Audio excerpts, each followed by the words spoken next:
Assalamualaikum warahmatullahi wabarakatuh.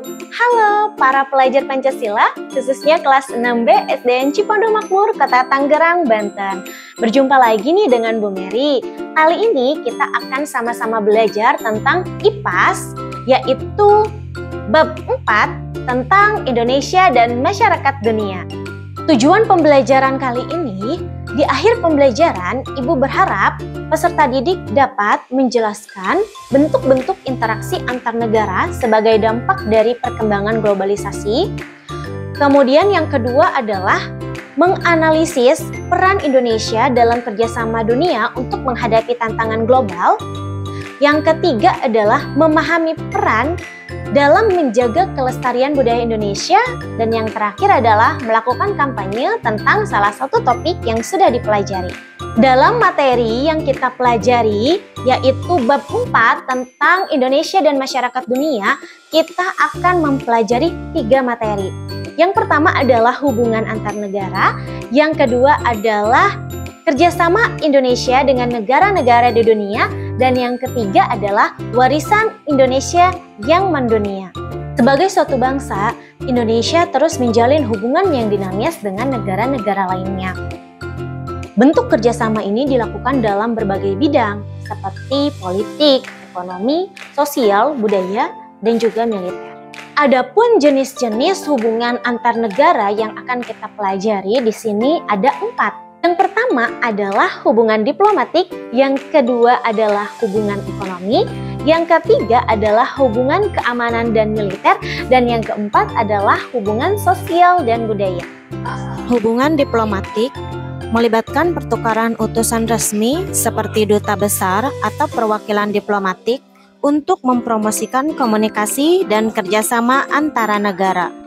Hubungan ekonomi melibatkan pertukaran ekonomi seperti perdagangan internasional, investasi asing, dan kerjasama ekonomi. Hubungan keamanan dan militer melibatkan perjanjian keamanan, aliansi militer, atau partisipasi dalam organisasi keamanan internasional. Hubungan sosial dan budaya, pertukaran budaya melalui diplomasi budaya, pertukaran pelajar, dan kerjasama dalam pengembangan seni dan ilmu pengetahuan. Kerjasama berdasarkan jumlah yang terlibat. Yang pertama adalah kerjasama bilateral, yaitu kerjasama antara 2 negara saja, misalnya Indonesia dan Malaysia. Yang kedua adalah kerjasama multilateral, yaitu kerjasama yang melibatkan banyak negara, misalnya keanggotaan Indonesia dalam organisasi PBB. Kerjasama internasional yang melibatkan Indonesia adalah yang pertama, program kesehatan internasional, dan yang kedua adalah kerjasama ekonomi dan perdagangan. Program kesehatan internasional. Indonesia bekerjasama dengan Organisasi Kesehatan Dunia atau WHO seperti berpartisipasi dalam upaya pengendalian penyebaran penyakit menular, program imunisasi, dan penanganan wabah penyakit.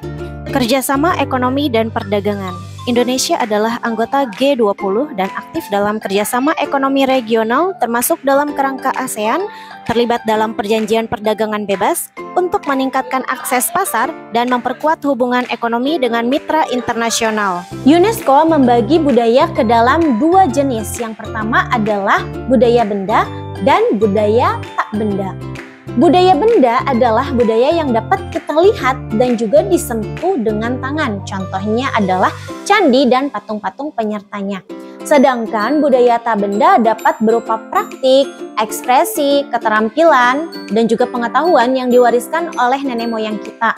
Seperti tari-tarian, wayang, keris, dan juga batik. Baiklah anak-anakku sekalian, sampai di sini pembelajaran kita kali ini. Tapi jangan lupa untuk melanjutkan proses dan kegiatan pembelajaran di Google Classroom ya.